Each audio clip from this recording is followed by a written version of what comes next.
Bonsoir à tous et bienvenue sur ma chaîne. On se retrouve aujourd'hui pour la pile à lire de l'Historical Romance Readathon qui a lieu du lundi 9 mai au dimanche 15 mai, donc la semaine prochaine.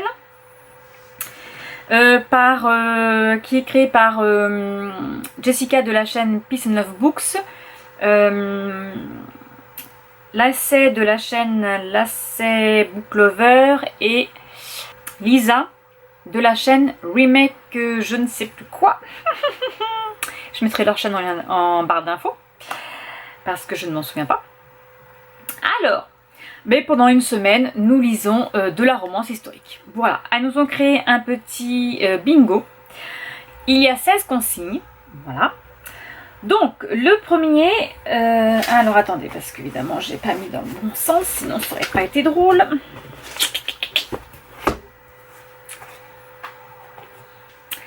Donc le premier c'est chiffon à riche héros. Donc en fait c'est on commence par Cendrillon et on finit richissime ou avec de l'argent, n'est-ce pas? Donc on épouse quelqu'un de bien. J'ai pris Prédestiné de Kathleen Gibbons aux éditions J'ai lu pour elle dans la, bon, Aventure et Pension. De toute façon c'est les mêmes éditions pour tous. Voilà. Nous allons suivre Neil McCurry. Et donc qui est un garçon, et Hélène, donc Neil, je pense que ça va être Neil parce que ça s'écrit comme ça, est un fidèle du roi en exil. Donc là nous sommes en Angleterre je suppose. J'ai pas de date, alors attendez, je vais voir si ils mettent une date à l'intérieur. En général ils disent, donc 1691 en Angleterre. Donc Neil est un fidèle du roi en exil et il s'oppose à Guillaume d'Orange qui est l'usurpateur. Donc c'est celui qui prétend être le roi au trône, sauf que c'est pas lui. Et de retour à Torridon, donc je ne sais pas du tout où c'est, voilà, je suppose que c'est en Angleterre, je ne sais pas où c'est, où il va rejoindre son frère jumeau. Il va toujours repenser à Hélène, une jeune fille qu'il avait aimée quand il était jeune. Et en fait, il va découvrir que c'est la fille du roi Charles qui pourrait donc prétendre au trône et il va essayer de la conquérir. Voilà. Donc nous passons d'un militaire, je sais pas, à fils du roi s'il épouse la fille du roi, n'est-ce pas? Ensuite, en 2, c'est parents célibataires. Donc j'ai décidé de lire La rivière de la passion de Kathleen E. Woodiwiss. Oula, ça c'est un grand nom, regardez-moi ça. Voilà. Nous sommes en 1747 en Virginie où des prisonniers enchaînés débarquent sur le port, vous savez, là pour être vendus comme esclaves. Et donc Gage Thornton, donc Gage, un garçon, n'aime pas trop acheter les humains, sauf qu'il va tomber, alors pas nez à nez, mais il va regarder les yeux d'une jeune femme à la belle chevelure rousse, n'est-ce pas? Bon, elle n'est pas rousse trop à la couverture, mais bon, c'est pas grave. Et, il va vouloir l'acheter en fait. Voilà. Voilà, en fait, lui, il s'en va à la vente aux esclaves parce qu'il veut acheter une femme parce qu'il est veuf et il s'occupe tout seul de son fils de 2 ans. Et en fait, il aimerait avoir quelqu'un pour l'aider à s'occuper de son fils. Sauf que je pense qu'il va tomber amoureux de la fille qu'il va acheter. En 3, c'est romance de la seconde chance. Donc on donne une seconde chance. En 3, c'est romance de la seconde chance. Donc on donne une seconde... Ah, je vais pas y arriver. Donc on donne une seconde chance à notre romance, n'est-ce pas? J'ai décidé de lire Nous resterons ensemble de Chéri Thomas. Ou Chéri Thomas parce que, voilà, c'est pas un français. Alors, nous allons suivre Briony qui vit en Inde. Et là, il y a un homme qui va venir la retrouver d'Angleterre et qui va lui dire qu'il faut que vous rentriez à Londres parce que votre père est malade. Et en fait, cet homme, c'est son ex-mari, ou en fait l'homme avec qui elle devait se marier. et qui a... et en fait, c'est Brioni qui a annulé le mariage. Donc nous allons parcourir 2 pays. En 4, c'est dans une série, donc je vais lire Les fantômes de Maidella Lane, le tome 10, Le duc de Montgomery, d'Elizabeth Hoyt, car je n'ai toujours pas terminé cette saga. Nous allons suivre Bridget Crumb, qui s'est fait engager comme gouvernante dans la maison du duc de Montgomery, parce qu'elle veut récupérer des lettres compromettantes. Et le duc de Montgomery va la remarquer parce qu'elle est discrète et il va remarquer qu'elle est belle et sensuelle. Il va tout faire pour la faire sienne et la séduire, et elle est partagée entre sa mission et tomber amoureuse de cet homme.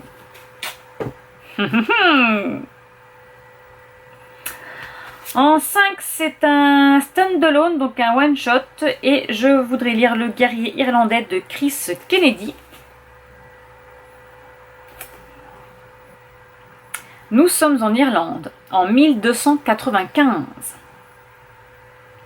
Nous allons suivre Senna de Valérie, qui est retenue prisonnière du terrible lord Rador, déterminée à l'épouser pour lui soutirer un précieux secret. Lorsque la jeune femme remarque la présence d'un mystérieux captif dans le château, elle le séduit et elle s'évade avec lui. Voilà. Sauf que ça ne va pas plaire au lord, bien évidemment. Ensuite, en 6, c'est un auto-édité, donc j'en ai pas trouvé. Enfin, je n'ai pas cherché non plus que ça, parce que je pense que tous les livres que j'ai des auteurs et autrices sont édités, parce que c'est... déjà, ils sont édités, chez moi, par J'ai lu, pour elle. Donc voilà. En 7, c'est Mariage de convenance. Je voudrais lire Redsville, tome 1, L'homme de loi, de Joe Goodman. Donc, dans cette petite ville, donc là c'est une série, nous allons suivre Wyatt Cooper, qui est le shérif. Il doit rencontrer Rachel Bailey parce que un gentleman lui a demandé de la surveiller parce qu'il a quelque chose à lui dire. Sauf que cet homme est mort et en fait Rachel va découvrir qu'elle est l'héritière, je crois, d'une mine. Voilà, c'est ça.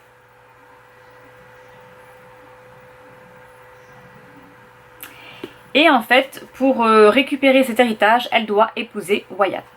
Je ne sais pas pourquoi, il est dans le contrat, j'en sais rien. En 8, c'est Râteau, donc c'est un homme qui s'est pris un râteau. Voilà. Et donc je vais lire L'Inferno Club, le tome 1, Caresse diabolique, de Gaëline Follet. Donc l'Inferno Club, c'est un club de... Alors ils mettent que c'est un club de débauchés assoiffés de plaisir, mais en fait, ce sont en réalité des guerriers de l'ombre au service de la patrie. Et donc nous allons suivre Max, qui est marquis de Rotherstone. Ça fait 20 ans qu'il travaille pour l'ordre et aujourd'hui il est libéré de ses obligations et il voudrait trouver une femme et fonder une famille. Il va être subjugué par Daphne Starling, une débutante éblouissante. Donc une débutante, c'est une jeune fille, donc en général elles ont 16-17 ans, et qui arrive dans le monde londonien en fait pour trouver un mari.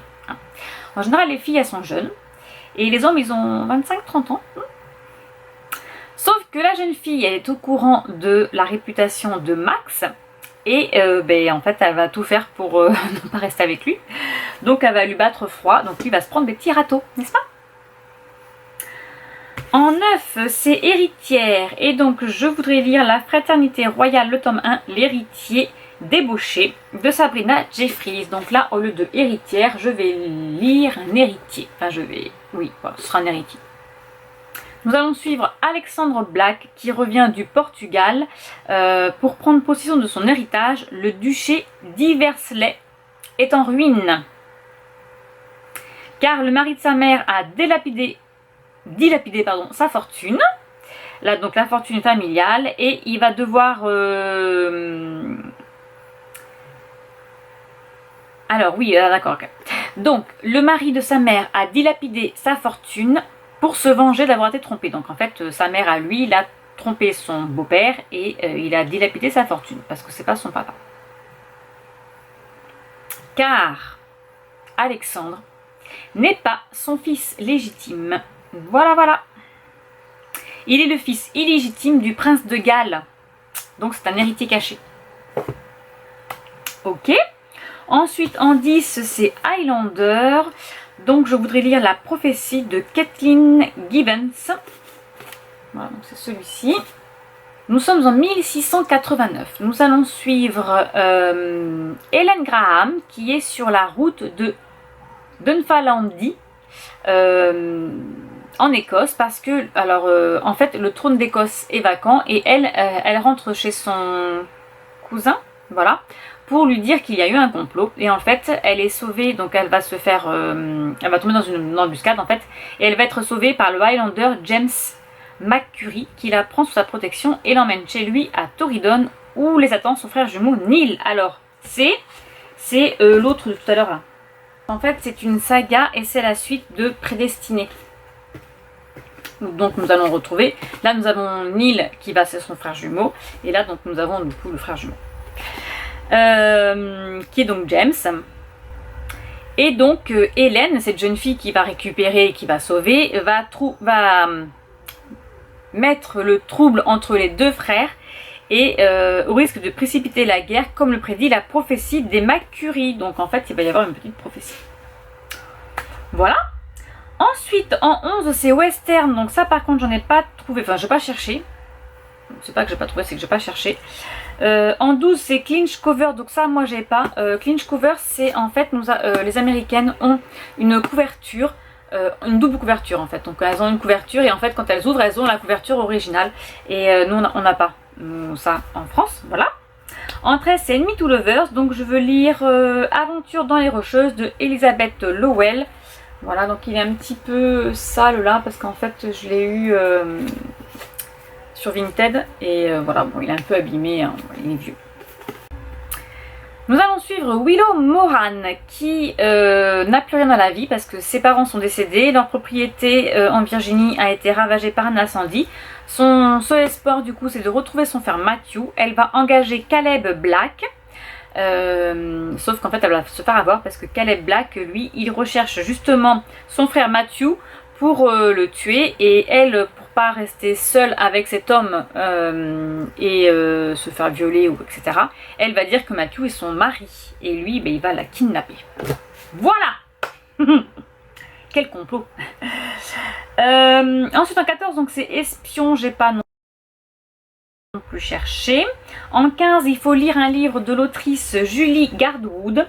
Et donc je vais lire La splendeur de l'honneur que j'ai parce que j'en ai qu'un seul d'elle. Donc je suis contente de l'avoir. Nous allons suivre Mademoiselle Lady Madeline qui est... donc là on est sous le règne de Guillaume II, fils du conquérant. Et l'Angleterre est déchirée par les guerres perpétuelles qui se livrent entre les barons. Donc Madeline a un demi-frère cruel qui veut la vendre, etc. etc. Et un jour, le terrible Duncan de Wexton, donc le loup avec un grand L, donc je pense que c'est le nom que l'on donne à cet homme parce qu'il n'est pas très gentil, va arriver chez eux, va brûler la maison et il va la récupérer comme... il va la kidnapper en fait comme trophée. Sauf que en fait je pense qu'ils vont tomber amoureux l'un de l'autre, n'est-ce pas? Voilà. Et en 16 c'est des fleurs sur la couverture, donc je vais lire Ultime Espoir de Meredith Durand parce qu'il y a des roses sur la couverture. Voilà. Nous allons suivre Mademoiselle Lydia Boyce qui donne une conférence à Londres afin de récolter des fonds pour son père qui est archéologue et en fait elle va se faire